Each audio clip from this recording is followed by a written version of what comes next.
In this video, I'll show you how you can download the Better Minecraft mod pack. Now first what you want to do is you want to make sure that you have the original Minecraft on your PC. As you can see, I have mine right here. And then what you want to do is head over to curseforge.com, go in here, get the app, and just download the standalone. We don't need the Overwolf one. Just download standalone. It will open up this one. And from in here, you're just going to go next, choose where you want to download it, accept, and next. Now once you've downloaded it, what you want to do is you want to simply open it up just like this. On the left hand side you'll be able to see Minecraft, and if you cannot see it, just click here, scan, click the Minecraft, or manually add the game and then select the Minecraft. Now once you've done that, simply what you can do is come in my mod packs or browse, and then you can browse for the Better Minecraft.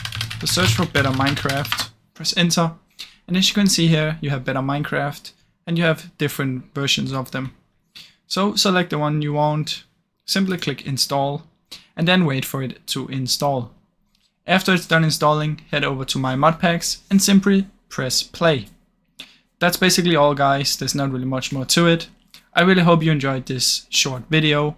If you did, please leave a like and subscribe, as it helps me out a ton. Thank you so much for watching.